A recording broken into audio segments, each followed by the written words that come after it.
اعوذ باللہ من الشیطان الرجیم بسم اللہ الرحمن الرحیم الحمد للہ رب العالمین وصلی اللہ علی سیدنا و نبینا محمد وآلہ الطیبین الطاہرین المعصومین۔ ہماری بات مرحلہ اولیٰ کے اندر تھی، جس کے اندر علامہ طباطبائی رضوان اللہ تعالی علیہ نے مباحث وجود میں سے جو کلی مباحث وجود ہیں، یعنی کسی ایک وجود کے ساتھ خاص نہیں ہیں، ان کو بیان فرمایا ہے کہ اس کے اندر بہت اہم مطالب اور کل فلسفہ کا جو مطالب تاثیر گزار ہیں، جیسے کہ اصالت وجود، اشتراک معنوی وجود اور تشکیک در وجود کی بات علامہ طباطبائی بیان فرما چکے ہیں۔ اس کے بعد سے فصل ششم کے اندر علامہ طباطبائی رضوان اللہ تعالی علیہ ایک اور مطلب کی جانب متوجہ ہوتے ہیں اور تخصص وجود، تمایز وجود با اشیاء دیگر کو اس فصل کے اندر بیان فرماتے ہیں۔ اس سے پہلے کہ ہم اس فصل کے اندر وارد ہوں اور اس فصل کے مطالب کو کتاب سے اور جو علامہ طباطبائی رضوان اللہ تعالی علیہ نے بیان فرمایا ہے ان کی جانب متوجہ ہوں، یہاں پر بعض امور بطور مقدماتی ذکر کیے جائیں گے۔ امر اول یہ ہے کہ ترتیب کے لحاظ سے، مباحث فلسفی کی ترتیب کے لحاظ سے اس فصل کے محتوا کا فصول قبلی کے ساتھ کیا تعلق بنتا ہے، یعنی ابھی تک جو مطالب علامہ نے بیان فرمائے ہیں وہ ایک ترتیب منطقی عقلی کے ساتھ علامہ نے بیان فرمائے۔ سب سے پہلے بداہت وجود سے شروع کیا، اس کے بعد اشتراک معنوی وجود کو ذکر کیا، اور اسی طرح علامہ مطالب کو بیان فرماتے جا رہے ہیں۔ اس فصل کا مطالب قبلی کے ساتھ کس طرح کا ارتباط بنتا ہے؟ ترتیب کے لحاظ سے اگر نگاہ کریں اور آیا یہ فصل ایک مستقل فصل ہے یا مستقل فصل نہیں ہے، اس ترتیب اور اس فصل کے مقام کو اگر نگاہ کریں تو اس فصل کا محتوا کوئی محتوا یہ مستقل نہیں ہے، بلکہ یہ فصول قبلی جیسے اصالت وجود اور بالخصوص تشکیک در وجود کے فروعات میں سے قرار پاتا ہے۔ یعنی اس کو اگر ایک مستقل فصل کے بجائے فروعات اصالت وجود یا فروعات تشکیک در وجود اس میں سے قرار دیا جائے تو بہت ہی زیادہ موزون اور بہت ہی بہتر ترتیب ہوگی، اور علامہ طباطبائی نے یہی کام نہایت الحکمہ میں کیا ہے کہ نہایت الحکمہ میں مرحلہ اولیٰ کی جو فصل سوم ہے، یعنی فصل سوم تشکیک در وجود کے بارے میں، اس کی فرع اول اور فرع ششم میں اس فصل کے محتوا کو وہاں پر ذکر کیا ہے۔ بس علامہ نے نہایت الحکمہ میں اس کو مستقل فصل قرار نہیں دیا، بلکہ اس کو فروعات فصل سوم یعنی تشکیک در وجود میں سے قرار دیا ہے، اور وہی درست ہے۔ لیکن ظاہری طور پہ لگتا ہے کہ چونکہ علامہ ناظر ہے کہ ایک ابتدائی کتاب مبتدئین در فلسفہ کے لیے کتاب لکھی جائے، لہٰذا اس مطلب کو علامہ نے ایک جداگانہ طور پہ ایک فصل میں بیان کیا ہے۔ یہ امر اول ہے۔ امر دوم، خود اس فصل کے مطالب میں ترتیب کیا ہے، اس فصل کے مطالب کی کیا ترتیب ہے۔ اس فصل کے اندر علامہ نے سب سے پہلے تخصص وجود کی بحث کو مطرح کیا ہے کہ کون کون سے منشا ہیں، کون کون سے عوامل ہیں جس کی اساس پہ وجود تخصص پاتا ہے، وجود خاص ہوتا ہے، کہ تخصص کا معنی انشاءاللہ آئندہ ذکر کیا جائے گا، اور تخصص، تشخص، تمایز، تعین، ان چند اصطلاحات کے اندر فرق بھی واضح طور پہ انشاءاللہ آگے بیان کیا جائے گا۔ بس پہلا مطلب جو علامہ اس فصل کے اندر بیان فرماتے ہیں وہ ہے تخصص وجود، انواع تخصص وجود، وجوہ تخصص وجود، کیفیت تخصص وجود، کس کس طرح سے وجود متخصص ہوتا ہے، کس کس طرح سے وجود تخصص پاتا ہے، اس کو علامہ نے بیان فرمایا ہے۔ اس کے بعد تخصص سوم جو ہے وجود کا ماہیات کے ذریعے سے تخصص پانا، اس کے ذیل میں ایک اشکال وارد ہوتا ہے، اور یہاں سے علامہ طباطبائی ایک بحث دیگر میں وارد ہو جاتے ہیں کہ جو اپنی جگہ پہ بہت ہی اساسی اور بہت ہی اہم مطلب ہے، اور اس کو جناب ملا صدرہ رضوان اللہ تعالی علیہ نے ایک مستقل رسالے کے طور پہ لکھا ہے، رسالۃ فی اتصاف الماہیات بالوجود، کہ ماہیات کس طریقے سے وجود سے متصف ہوتی ہیں۔ ایک مستقل رسالے کے طور پہ جناب صدر المطالعین نے اس مطلب کو ذکر کیا ہے، لیکن علامہ طباطبائی ایک ادنیٰ مناسبت کے لحاظ سے، ایک تعلق کی بنا پر وہ اسی تخصص سوم کے ذیل میں ایک مطلب میں وارد ہوتے ہیں، اور وہیں سے جو ہے وہ اس کو اس فصل کا رخ ایک اور جانب موڑ دیتے ہیں، اور وہ عروض کیفیت عروض ماہیت بر وجود یا کیفیت عروض وجود بر ماہیت، اس کے اندر علامہ وارد ہوتے ہیں اور اس مطلب کو بیان فرماتے ہیں کہ اسی کے ذیل میں اس مسئلے کو حل کرنے کے لیے بعض لوگوں نے مختلف جو ہے وہ جوابات دیے، اور ان کے جوابات پہ اشکالات وارد کرتے ہیں علامہ، یہاں تک کہ پھر مبنی یہ ملا صدرہ کے اساس پہ اپنا جواب اور اپنا جو جناب ملا صدرہ کا جواب ہے اس کو ذکر کر کے اسی کو قول حق قرار دیتے ہیں۔ بس یہ اس بحث کا تعلق ہے، اس بحث کی جو مطالب ہیں، اس فصل کے جو مطالب ان میں آپس میں کس طرح کی ترتیب ہے، یہ آپ کی خدمت میں بیان کی گئی۔ امر سوم، جیسا کہ تمام مباحث کے اندر آپ کی خدمت میں عرض کیا کہ اساسی طور پہ کوئی بھی بحث جو ایک فیلسوف کرتا ہے وہ ایک سوال فلسفی کا راہ حل ہوتا ہے،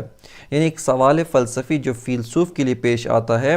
اس سوال کو حل کرنے کے لیے ایک فیلسوف جس طرح سے بحث کرتا ہے وہ علم فلسفہ کا حصہ بنتا جاتا ہے۔ لہٰذا امر سوم میں ہم اس سوال فلسفی کی جانب دقت کرنا چاہیں گے، اس مسئلہ فلسفی یا وہ مشکل فلسفی جس کی طرف فیلسوف کا ذہن متوجہ ہوتا ہے، اور فیلسوف یہ جو مطالب یہاں پہ پیش کیے گئے ہیں ان مطالب کے ذریعے سے فیلسوف اس بحث کو حل کرنا چاہتا ہے، یعنی اساسی طور پہ فیلسوف ان مطالب کے ذریعے سے کس مشکل فلسفی، کس بحث فلسفی، کس سوال فلسفی کا جواب دینا چاہتا ہے اس کی طرف انشاءاللہ توجہ کرتے ہیں۔ اس سے پہلے ایک نقطہ یہ پہلی کئی دفعہ اشارہ آپ کی خدمت میں کیا جا چکا ہے، اور وہ کہ اساسی طور پہ کوئی بھی علم جو آج موجودہ علوم ہمارے سامنے موجود ہیں ان میں سے ہر علم کس طریقے سے پیدا ہوتا ہے، ہر علم کے مسائل میں کس طرح سے وسعت آتی ہے، ہر علم کے مسائل کس طرح سے پھیلتے جاتے ہیں، ان میں ایک نوع کا ایک طرح کا وسعت ان کے اندر پھیلاؤ آتا ہے، وہ اسی طرح سے ہوتا ہے کہ ایک انسان کہ جو فطرتاً مفکر ہے، تفکر رکھتا ہے، قدرت فکر رکھتا ہے، جب اشیاء کے ساتھ روبرو ہوتا ہے، ہر شے اپنے موضوع کے لحاظ سے کوئی بھی شے ہو، فی الحال عام بات کر رہے ہیں، اس کے ساتھ روبرو ہوتا ہے تو یہاں پر اس کا ذہن بعض چیزوں کی جانب متوجہ ہوتا ہے۔ جیسی اس کا ذہن کسی شے کی طرف متوجہ ہوتا ہے یہاں پہ اس کے ذہن میں بعض سوالات پیدا ہوتے ہیں، بعض چیزیں اس کے ذہن میں اٹھتی ہیں۔ مثال کے طور پہ ابتدائی انسان اسی طرف متوجہ ہوا کہ سورج ایک طرف سے نکلتا ہے، غروب کرتا ہے، اور اسی طرح سے سورج، ستاروں کا نظام اس نے دیکھا، کائنات کا نظام اس نے دیکھا، یہاں سے علم نجوم، علم ہیئت شناسی یہ یہاں سے پیدا ہوا۔ آیا زمین مرکز ہستی ہے یا سورج مرکز ہستی ہے؟ ایک بہت ہی قدیمی بحث ہے جس کی طرف متعدد علماء و متعدد حکماء و متعدد نجومیوں نے، نجومی سے مراد یعنی جو علم نجوم، ایسٹرولوجی، اس میں جو ہے وہ اس کی طرف انہوں نے توجہ کی اور اس کو حل کرنے کی کوشش کی۔ بس یہاں پر اساسی طور پہ کوئی بھی علم وہ اسی طرح سے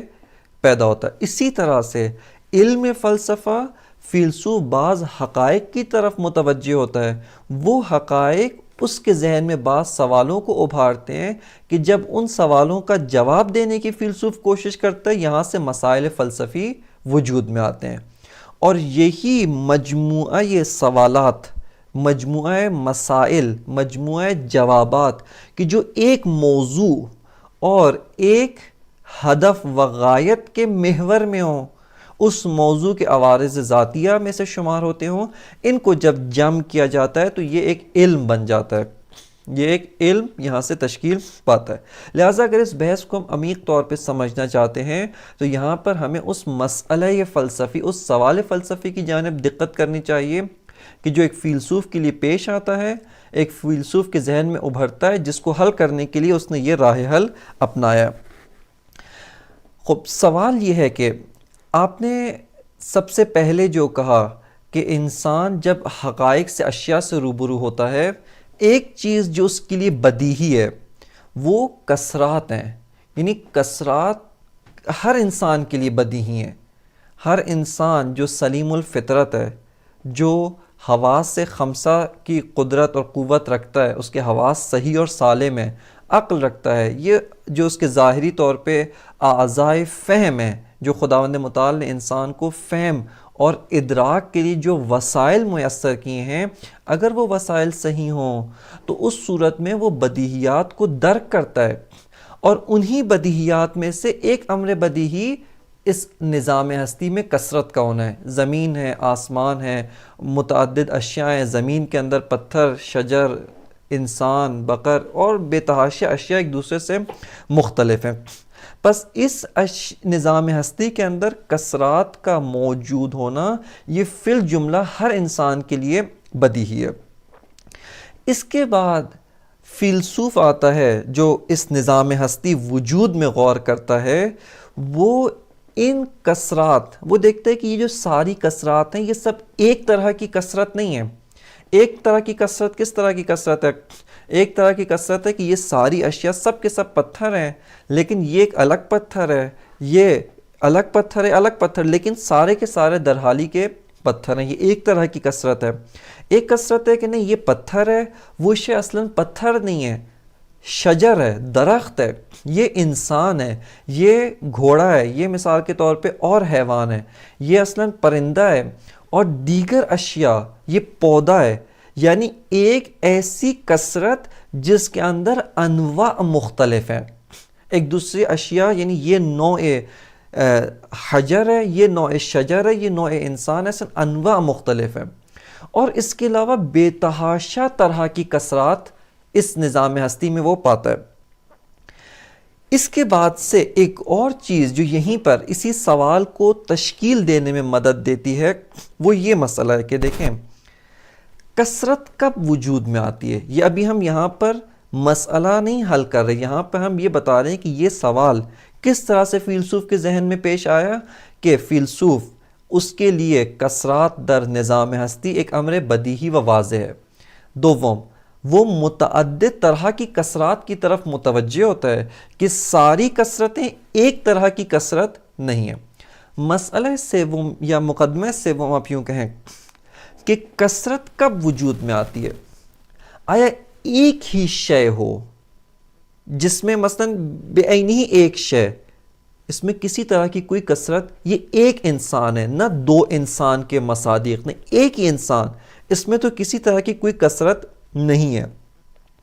یعنی جب تک اشیاء کے درمیان کسی جہت سے تمایز نہ ہو، یہ شے دوسری شے کی غیر نہ ہو، مغایر نہ ہو، ان میں مغایرت نہ پائی جاتی ہو کسی بھی جہت سے، ایک ہی جہت سے اگر مغایرت پائی جاتی ہے، یہاں پہ کثرت وجود میں آتی ہے۔ پس کثرت متوقف و متفرع بر تمایز و مغایرت ہے۔ جب تک مغایرت و تمایز نہیں ہے اس وقت تک کثرت وجود میں نہیں آتی ہے۔ اور اسی وجہ سے حکماء و فلاسفہ، ان کا یہ قاعدہ مشہور ہے کہ جس کے بعد سے یہ قاعدہ علم منطق میں بھی وارد ہوا، علم منطق میں بھی گیا، اور وہ یہ ہے کہ اجتماع مثلین من جمیع الجہات محال ہے۔ یعنی دو اشیاء ہوں جو من جمیع الجہات، تمام جہات سے ایک ہی ہیں دو اشیاء، مثلا یہ ایک انسان ہے، یہ ایک انسان ہے، دونوں من جمیع الجہات ایک ہے، حتیٰ ان کا وجود اور ان کا تشخص بھی ایک ہے۔ یہاں حکماء کہتے ہیں کہ یہ محال ہے، ممتنع بالذات ہے۔ کیوں؟ اس کی دلیل کیا ہے؟ اس کی دلیل مفصل آئندہ آئے گی، اشارتاً اس کی دلیل یہ ہے کہ آپ نے فرض کیا کہ یہ دو اشیاء ہیں۔ خب جب دو اشیاء ہیں، خب دو اشیاء ہیں اور ساتھ کہہ رہے ہیں کہ مثلین من جمیع الجہات ہیں۔ مثلین من جمیع الجہات کا کیا معنی ہوتا ہے؟ مثلین من جمیع الجہات کا معنی یہ ہے ان دو اشیاء میں کسی بھی جہت سے کوئی فرق نہیں ہے، کسی بھی جہت سے، حتیٰ ان کا وجود، حتیٰ ان کا ہستی، وہ بھی ایک ہے۔ ایک دفعہ ہم کہتے ہیں مثلین سے مراد کیا ہے؟ مشابہ ہے، یہ ایک قلم ہے، یہ قلم بعینی اسی کی طرح، یعنی جتنا قد اس کا ہے اتنا قد اس کا بھی ہے، جو رنگ اس کا ہے وہ اس کا بھی ہے، اور دیگر تمام زاویوں سے ایک ہے، لیکن دو وجود ہے، دو قلم ہے، دو مصادیق ہیں، وجود و ہستی میں دو ہیں۔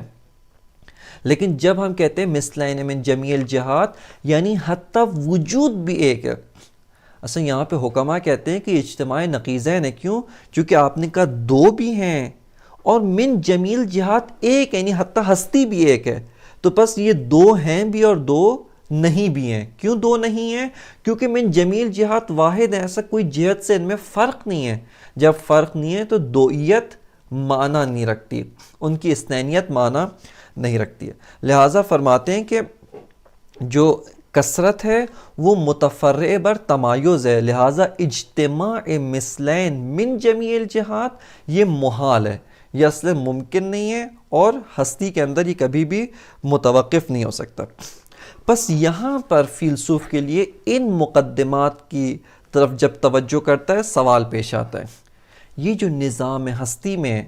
انواع و اقسام کی کثرات موجود ہیں، ان کثرات کا منشأ کیا ہے؟ ان کثرات کے عوامل کیا ہیں؟ یہ ایک طرح کی کثرت ہے، یہ ایک اور طرح کی کثرت ہے، یہ ایک اور طرح کی کثرت ہے۔ خوب الگ الگ طرح کی کثرت کے عوامل بھی الگ ہوں گے، الگ الگ طرح کی کثرت کے منشأ و مناشئ بھی الگ ہوں گے۔ لہٰذا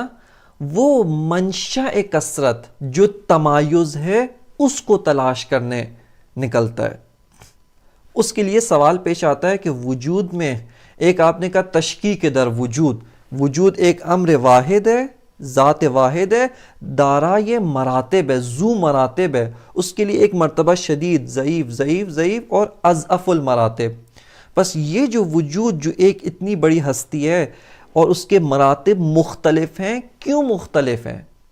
یہ مرتبہ کیوں بعینی اضعف المراتب کی مانند نہیں ہے؟ ان میں تمایز کیوں پیدا ہوا؟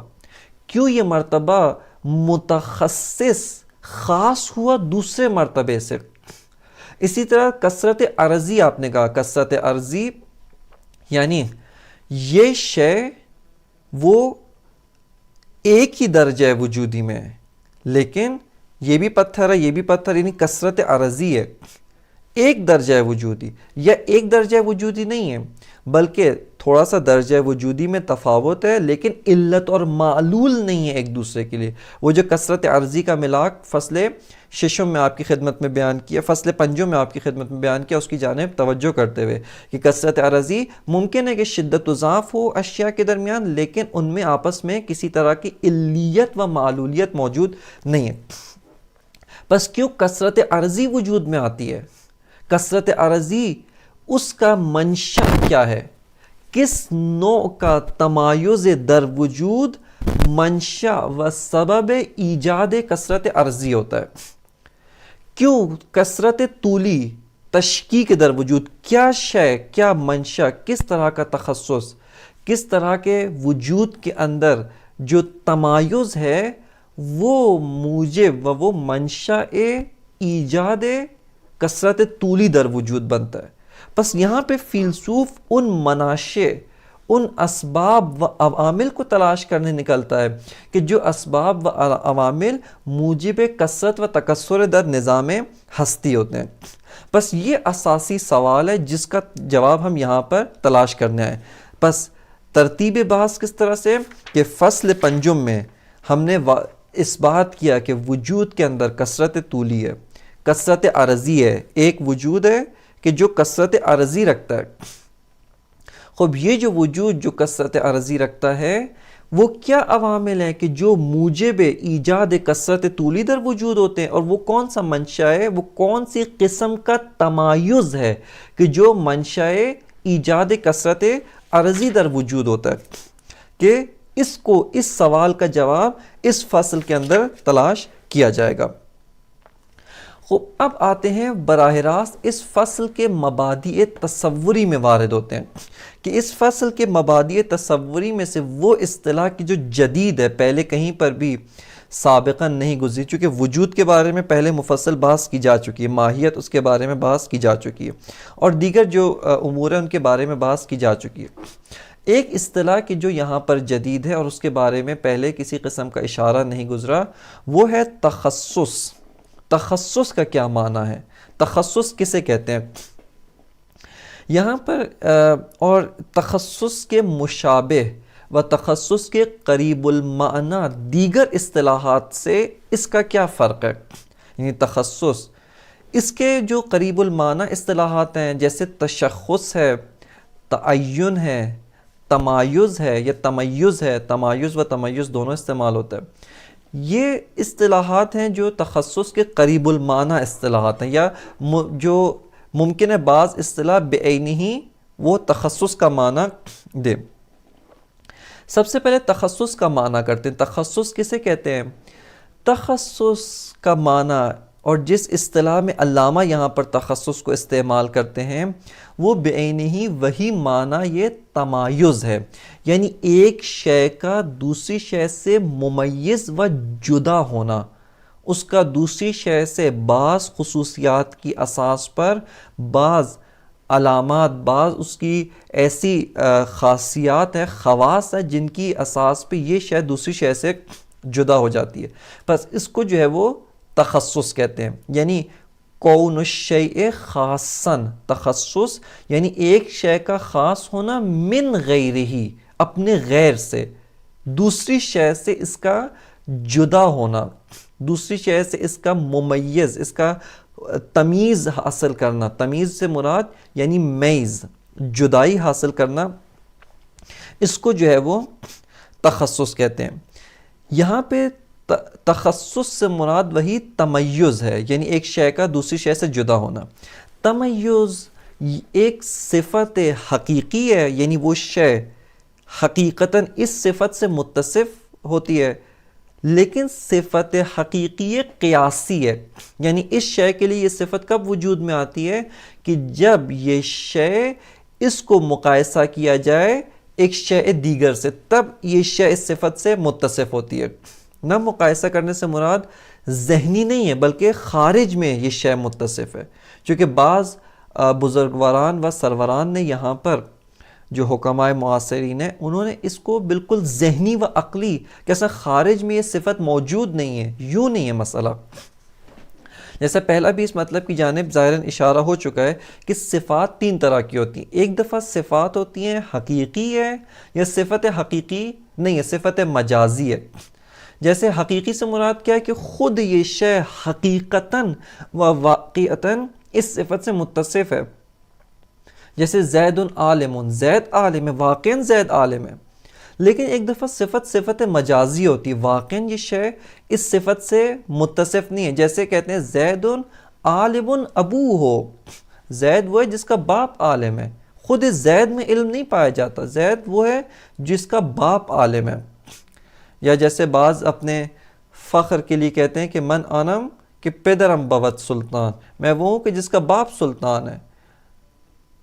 یعنی میرے اندر کوئی کمال نہیں ہے، میری صفت حقیقی نہیں ہے بلکہ میرے والد کی صفت ہے۔ یہ صفت حقیقی نہیں ہے بلکہ اس کو کہتے ہیں صفت بے متعلق الموصوف یا وصف بلحاظ متعلق موصوف، خود موصوف کی یہ صفت نہیں ہے بلکہ اس کے متعلق کی حقیقتاً صفت ہے، مجازاً اس کو خود موصوف کی جانب نسبت دی جاتی ہے۔ صفت حقیقی بھی دو طرح کی ہوتی ہیں، یا تو اس صفت سے متصف ہونے کے لیے خارج میں، بات ساری خارجی ہے، خارج میں یہ شے اس صفت سے متصف اس وقت ہے کہ جب کسی بھی شے کو لحاظ کرنے کی ضرورت نہیں ہے، چاہے کوئی شے دیگر ہو نہ ہو، لحاظ کیا جائے نہ کیا جائے، مقایسہ ہو، اس کے ساتھ کوئی نسبت واقعی ہو نہ ہو، یہ شے اس صفت سے متصف ہے۔ زید عالم، زید عالم ہے، علم رکھتا ہے۔ خوب اس نظام ہستی میں زید کے علاوہ کوئی اور انسان بھی نہ ہو، اس وقت بھی زید عالم ہے، علم رکھتا ہے، بس یہ صفت حقیقی نفسی ہے۔ اس کے مقابل میں صفت حقیقی کی ایک اور قسم صفت حقیقی اضافی یا ذات الاضافہ، یا اس کو صفت حقیقی بالقیاس الی الغیر بھی کہتے ہیں، کہ ہے صفت حقیقی لیکن خارج میں یہ صفت حقیقی اس وقت وجود میں آتی ہے جب اس شے کی نسبت ایک شے دیگر کے ساتھ ہو. جیسے مثال کے طور پہ زید اعلم من امرین، زید بکر سے زیادہ علم رکھتا ہے. یہ جو عالمیت ہے، عالم ہونا زید کی صفت حقیقی نفسی ہے، لیکن عالمیت، عالم تر ہونا، زیادہ علم رکھنا، یہ اس وقت زید اس صفت سے متصف ہوتا ہے کہ جب زید کے علم کی نسبت بکر کے ساتھ یا عمر کے ساتھ ہو. پس یہ صفت حقیقی ہے، زید واقعاً اس صفت سے متصف ہے، لیکن زید کے لیے صفت اس وقت وجود میں آتی ہے کہ جب زید ایک اور انسان کے ساتھ نسبت رکھتا ہو. اگر اس کائنات میں زید کے علاوہ کوئی اور موجود نہ ہو، اس وقت عالمیت بے معنی ہے، اصل عالمیت کوئی معنی نہیں رکھتی. پس زید اعلم من بکرین اس وقت ہے کہ جب زید بھی ہو بکر بھی ہو، ان دونوں کے علم میں خارج میں ایک نسبت ہے، اور خارج میں زید کا علم بکر کے علم سے زیادہ ہے، اس وقت صفت عالمیت. یہ جو تخصص و تمایز ہے یہ صفت حقیقی ہے، لیکن حقیقی قیاسی، بالغیر یہ صفت مطرح ہوتی ہے جب اس شے کو غیر کے ساتھ مقایسہ کیا جائے، غیر کے ساتھ اس کو لحاظ کیا جائے، یہاں پر یہ صفت اس شے کے لیے وجود میں آتی ہے. یہ معنی ہے تخصص، یعنی تخصص بمعنی تمایز ہے. اور اس کی جانب سب سے بڑا جو شاہد مثال ہے یا مؤید ہے اس مطلب کے لیے کہ جناب حاجی سبزواری، محقق سبزواری، انہوں نے اپنی کتاب شرح المنظومہ اس کے اندر مقصد اول جس کو انہوں نے الوجود والعدم کے اندر قرار دیا، اس کے فریدہ اولا یعنی کہ باب اول، فریدہ بمعنی انہوں نے باب فرائد کر کے انہوں نے فریدہ اولا، اس کی 11ویں فصل یعنی غرر 11 11ویں غرر کے اندر، جس کو انہوں نے تمایز وجود بلحاظ ماہیات قرار دیا، مکمل طور پہ اسی فصل کے محتوا کو انہوں نے بیان کیا، لیکن اصطلاح تمایز و میز و ممیز سے استفادہ کیا. بس تخصص یہاں پہ مراد وہی تمایز ہے. لیکن ہم یہاں پر ایک نقطہ جس کی جانب توجہ کر سکتے ہیں وہ یہ ہے کہ کیوں علامہ طباطبائی نے تخصص کی اصطلاح سے استفادہ کیا؟ شاید یعنی مزید تحقیق کی ضرورت ہے، اور وہ یہ ہے کہ علامہ نے مرحلہ پنجم کے اندر، المرحلۃ الخامسۃ، مرحلہ پنجم فی الماہیت و احکامہا، جہاں پہ ماہیت اور ماہیت کے احکام کو ذکر کیا ہے، اس مرحلے کے اندر جو فصل 8 ہے کہ اس کتاب کے مطابق جامعۃ المدرسین کی جو کتاب ہے اس کے مطابق صفحہ 82 کے اوپر، اس کے اندر علامہ اصطلاح استعمال کرتے ہیں فی تمیز الماہیات و تشخصہا. تمیز ماہیات و تشخص ماہیات کے بارے میں علامہ بیان فرماتے ہیں، وہاں پہ اصطلاح تمیز کو ماہیت کے لیے استعمال کرتے ہیں، اور وہاں پہ فرماتے ہیں کہ تمیز ماہیت کے کلی ہونے کے ساتھ کوئی منافات نہیں رکھتی. پس علامہ ظاہراً تخصص کی اصطلاح کو وجود کے لیے استعمال کرنا چاہ رہے ہیں، اور تمیز و تمایز کی اصطلاح کو ماہیت کے لیے استعمال کرنا چاہ رہے ہیں. کیوں؟ چونکہ علامہ فرماتے ہیں گویا یعنی ظاہراً یوں علامہ کی کلمات سے یوں لگتا ہے کہ وجود کا خاص ہونا، وجود کا تخصص، وجود کا تمایز با اشیاء دیگر ماہیت کے تمایز و ماہیت کے تخصص سے جدا ہے. کیوں؟ چونکہ وجود اساسی طور پہ ایک حقیقت خارجی ہے، اس کی ذات ہی خارجیت ہے، کبھی بھی ذہن میں نہیں آ سکتی. لہٰذا تخصص وجود سے مراد خارج میں نفس الامر و واقعیت میں وجود کا دیگر اشیاء و ایک مرتبہ وجود کا دیگر مراتب سے جدا ہونا ہے. پس وجود کے بارے میں ساری بحث خارجی ہے. اس بحث خارجی میں خارج از ذہن اس کے اندر ہم یہ بتانا چاہتے ہیں وجود اس سے جدا ہے، وجود اس سے جدا ہے، اس شے سے جدا ہے، اس کو بیان کرنے کے لیے علامہ ایک اصطلاح دقیق تخصص کو استعمال کرتے ہیں، یعنی خارج میں خاص ہونا، خارج میں تمایز، خارج میں وجود کا دیگر اشیاء سے جدا ہونا، ممیز ہونا۔ لیکن ماہیت اس طرح سے نہیں ہے۔ ایک ماہیت میرے ذہن میں موجود ہے، ماہیت انسان، ذہن میں یہ ماہیت انسان ماہیت حجر سے مختلف ہے، ماہیت شجر سے مختلف ہے۔ ذہن میں ہی یہ ماہیت دوسری ماہیت سے متمایز ہے، تمایز رکھتی ہے۔ بس تمایز ممکن ہے ذہن میں بھی ہو، ممکن ہے خارج میں بھی ہو سکتا ہے، لہٰذا اس وجہ سے تمایز اعم از تخصص ہے۔ تخصص مخصوص سے باوجود ہے کہ وجود کبھی بھی ذہن میں نہیں آ سکتا۔ وجود ایک ایسی ذات ہے جس کی حقیقت، اس کا کون کبھی بھی ذہنی نہیں ہو سکتا۔ لہٰذا ظاہری طور پہ علامہ اس مطلب کو بیان کرنے کے لیے اصطلاح تخصص در وجود کو استعمال کرتے ہیں اور اس کو یہاں پر استفادہ کرتے ہیں، تمیز کو استفادہ نہیں کرتے، بلکہ تمیز کو ظاہری طور پہ ماہیات کے لیے علامہ استفادہ فرماتے ہیں۔ اس کے علاوہ بس اساسی طور پہ تخصص بھی ایک صفت حقیقی ہے، لیکن حقیقی نفسی نہیں ہے، صفت حقیقی قیاسی ہے جو دیگر اشیاء کے ساتھ خارج میں ایک نسبت، خارج میں ان دیگر اشیاء کے ساتھ ایک تعلق و ارتباط کے نتیجے میں یہ صفت اس شے کے لیے وجود میں آتی ہے۔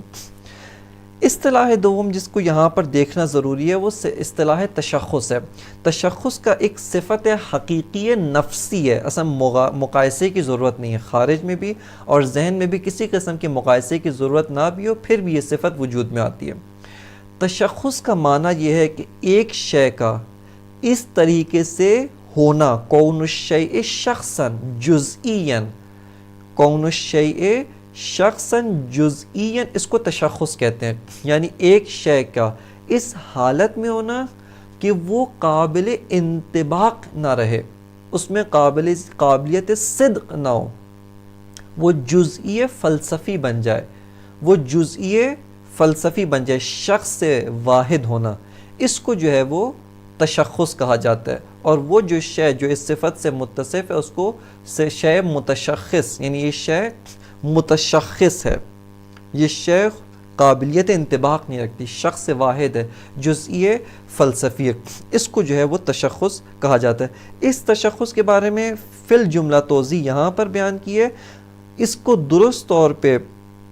اس کی حقیقت کی تبیین انشاءاللہ تعالی یہیں پہ جو مرحلہ پنجم ہے جہاں پہ علامہ تشخص ماہیت کے بارے میں بات کرتے ہیں، وہاں پر اسی تشخص کی وضاحت بھی پیش کی جائے گی اور تشخص کے بارے میں علامہ اپنا اور ملا صدرہ رحمۃ اللہ علیہ کا جو ہے وہ نظریہ بھی پیش کرتے ہیں۔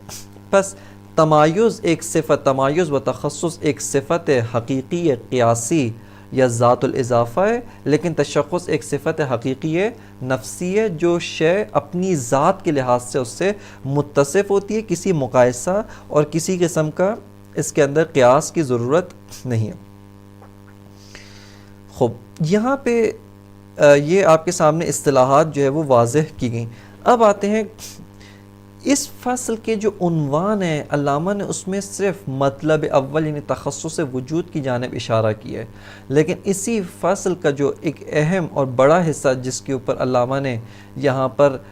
عبارت کے اندر اس مطلب کو پیش کیا، عنوان فصل میں علامہ نے اس کی طرف اشارہ نہیں کیا، اور وہ ہے عروض وجود بر ماہیت۔ عنوان فصل میں اس کو علامہ نے یہاں پر اشارہ نہیں کیا۔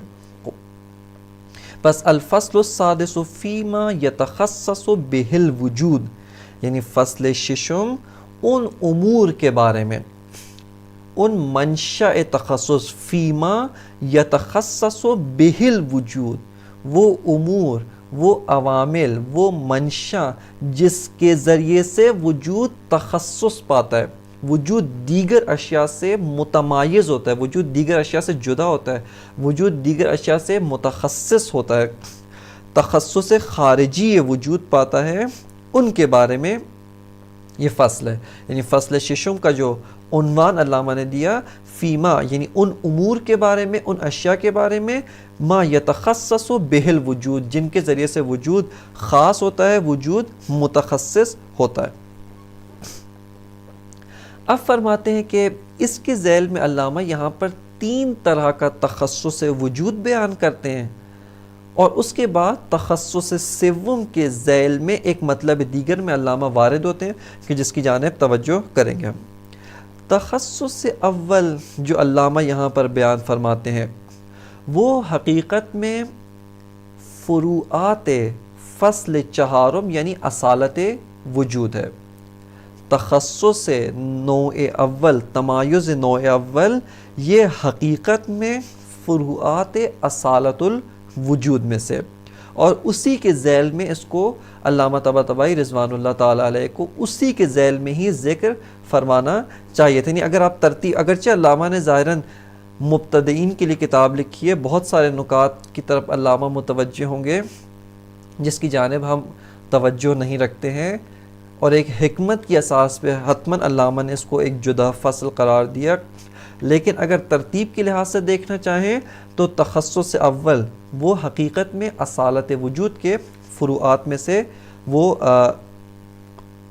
شامل ہوتا ہے، اس کے فروعات میں سے آتا ہے۔ اس کے زمینے کے طور پہ ایک مطلب جو خدمت میں عرض کیا جائے وہ یہ ہے کہ جب ان اشیاء کو ہم نے تقسیم کیا، یعنی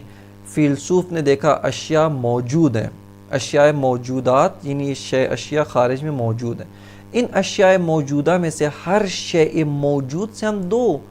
مفہوم انتزاع کرتے ہیں۔ ایک اس کا مفہوم ہے ماہوی ہے،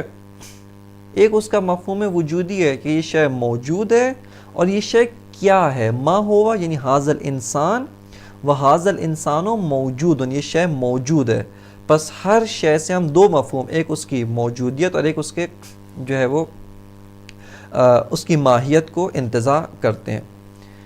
خب جب اس کی طرف متوجہ اور ساری بحث اصالت کی کہ یہ دونوں میں سے کون سی جہت بالذات موجود ہے اور کون سی جہت بالغیر موجود ہے، بالغیر سے مراد علت نہیں ہے، یعنی کون سی جہت بالذات موجود نہیں ہے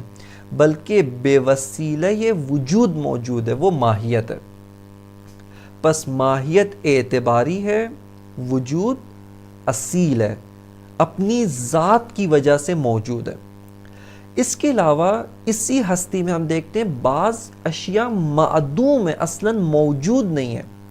یعنی ایک اور ذات جس کی طرف متوجہ ہوتے ہیں وہ ذات عدم ہے۔ عدم اگرچہ ذات ہے لیکن ذات موجود نہیں ہے۔ توجہ کریں، یہاں پہ یہ نقطہ بہت ظریف ہے جس کی جانب توجہ نہ ہونے کی وجہ سے بہت سارے مسائل اور بہت سارے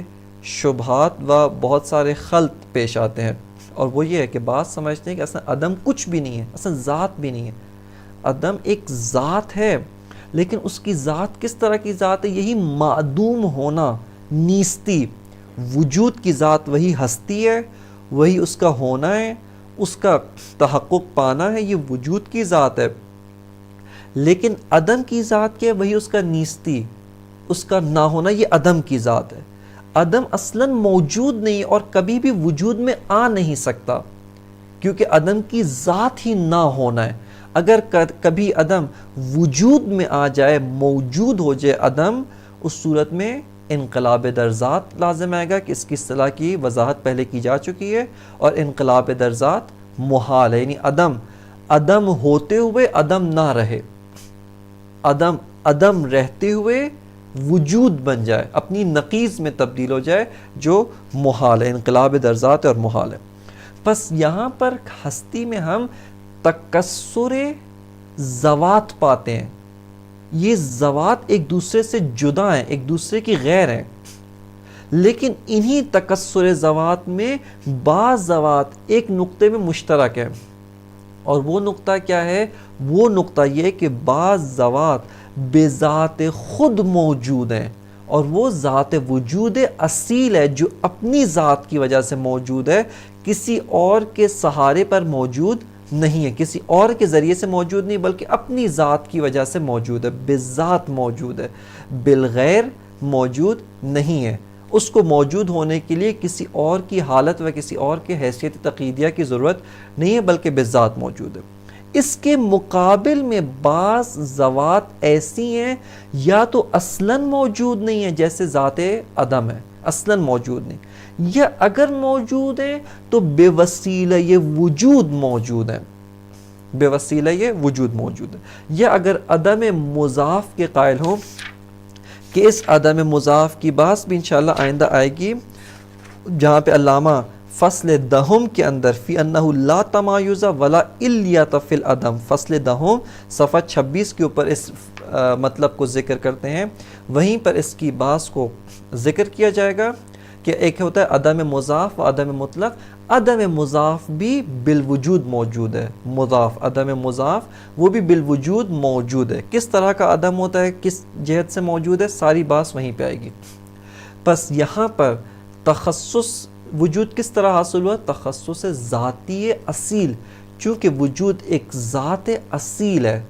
بذات موجود ہے، اس کو موجود ہونے کے لیے کسی غیر کی ضرورت نہیں ہے، پس وجود بذات موجود ہے، عدم مضاف اور ماہیات و دیگر امور اعتباری وہ سب کے سب بالوجود موجود ہیں، وہ وجود کے ذریعے سے موجود ہیں۔ پس فرماتے ہیں کہ الفصل السادس فیما یتخصص بہ الوجود، فصل ششم ان امور کے بارے میں جن کے ذریعے سے وجود تخصص پاتا ہے، تمایز پاتا ہے۔ خب تخصص الوجود بوجوہ ثلاثۃ، فرماتے ہیں کہ وجود کا تخصص پانا تین طرح سے، تین جہات سے، بوجوہ ثلاثۃ، تین وجہ سے وجود تخصص پاتا ہے۔ احدھا، پہلے نوع کا تخصص کیا ہے؟ تخصص حقیقتہ الواحدۃ الاصیلۃ بنفس ذاتہا القائمۃ بذاتہا، کہتے ہیں کہ خود تخصص حقیقت وجود، خود حقیقت وجود جو کس طرح کی حقیقت ہے؟ حقیقت واحدہ ہے، اس کی وحدت کو پہلے ہم اس بات کر چکے ہیں، وجود ایک ذات واحد تشکیل کی ہے، اس کی وحدت کو اس بات کیا جا چکا ہے، ایک حقیقت واحدہ ہے۔ اور اصیلہ، کہ یہاں پر اس اصیلہ کو استدلال بر ان تخصص قرار دیں، چونکہ ایک ذات اصیل ہے اور بقیہ وجود کے علاوہ جو کچھ بھی ہے سب کے سب غیر اصیل ہے، پس یہ اس کا ذات اصیل ہونا اس کو متمایز کرتا ہے دیگر اشیاء سے، دیگر ذوات سے، جو ذوات غیر اصیل ہیں۔ پس تخصص و حقیقت الواحدت، وجود جو ایک حقیقت واحد ہے، واحد اصیل ہے، اس کا تخصص پانا، اس کا تمایز پانا، اس کا دیگر ذوات سے جدا ہونا، کس ذریعے سے؟ بنفس ذاتہا، خود اپنی ذات، یہ بنفس ذاتہا متعلق بے تخصص ہے، یعنی تخصص و حقیقت الوجود بنفس ذاتہا، اس یہ جو با جار و اپنے مجرور کے ساتھ مل کر متعلق تخصص ہے، درست ترجمہ کے لیے یہاں یہ مطلب عرض کیا جا رہا ہے کہ یہ جو وجود جو ایک حقیقت واحد اصیل ہے، خود اپنی ذات اصیل کی وجہ سے تخصص پاتا ہے۔ کن اشیاء سے تخصص پاتا ہے؟ علامہ نے ذکر نہیں فرمایا، کاش علامہ یہاں پر ذکر فرماتے، عدم مضاف سے تخصص پاتا ہے، ماہیات سے جدا ہوتا ہے، دیگر تمام ذوات جو ذوات اعتباری ہیں، جو ذوات واقعاً خارج میں موجود ہیں، اعتباری بے معنی ذہنی نہیں ہیں، خارج میں موجود ہیں، لیکن یہ ذوات بالوجود موجود ہیں، خود موجود نہیں ہو سکتی۔ پس فرماتے ہیں کہ تخصص حقیقت الواحدۃ الاصیلۃ بنفس ذاتہا القائمۃ بذاتہا، کہ وجود بذات خودش موجود ہے، اس کو موجود ہونے کے لیے کسی اور ذات کا سہارا لینے کی ضرورت نہیں، کسی اور ذات کے ذریعے سے موجود ہونے کی ضرورت نہیں ہے۔ یہاں پہ بعض نے القائمۃ بذاتہا اس کا معنی واجب الوجود کیا، یہ مراد نہیں ہے، کیونکہ واجب الوجود اصلا نہ اس کو حیثیت تقییدیہ چاہیے ہوتا ہے، نہ واسطہ در عروض چاہیے، نہ ہی حیثیت تعالیہ واسطہ در اثبات چاہیے، واسطہ در ثبوت چاہیے ہوتا ہے، یعنی علت کا بھی محتاج نہیں، یہ مراد نہیں ہے، بلکہ مراد یہاں پر نفی واسطہ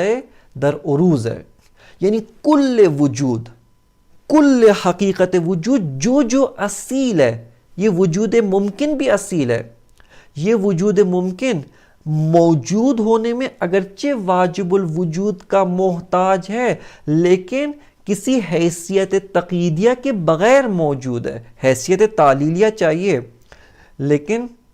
حیثیت تقییدیہ کے بغیر موجود ہے. بس یہ جو وجود ہے کل وجود، کل پیکر وجود، کل وجود جو ایک حقیقت واحد اصیل ہے، چاہے اس کے اندر بے تحاشا مراتب ہیں، ان سے سروکار نہیں ہے، لیکن یہی وجود واحد ایک حقیقت واحد اصیل یہ اپنی ذات وجود کے علاوہ جو دیگر ذوات ہیں، چاہے عدم مضاف ہے، چاہے ماہیات ہیں اور دیگر ذوات اعتباری، ان سب سے وجود اپنی ذات اصیل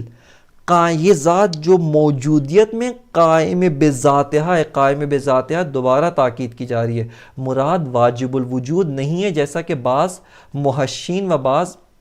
شارحین نے واجب الوجود مانا کہ یہ مراد نہیں ہے، بلکہ مراد یہ ہے کہ واسطہ در عروض نہیں چاہیے. اگرچہ ممکن ہے اسی پیکر کے اندر غور کریں، یہ جو وجود ممکن ہے واجب الوجود کا محتاج ہے، اس جہت سے قائم یہ جو وجود ممکن ہے قائم بالواجب ہے، لیکن یہ مراد نہیں بلکہ مراد یہ ہے کہ اس کو واسطہ در عروض نہیں چاہیے. پس القائمت بذاتہا، اس سے مراد یہ کہ وجود جو موجودیت میں واسطہ در عروض کا محتاج نہیں ہے بلکہ اصیل ہے، بغیر کسی اور ذات دیگر غیر از وجود، کسی ذات دیگر غیر از وجود پر جو ہے وہ اعتماد کیے ہوئے، اس کا سہارا لیے ہوئے موجود ہے. وثانیہ، دوسری طرح کا جو تخصص یہاں پہ علامہ طباطبائی رضوان اللہ تعالی علیہ بیان فرماتے ہیں، یہ حقیقت میں فروعات تشکیک در وجود میں سے ہے. اسی اگر فصل پنجم میں اگر دوبارہ آئیں،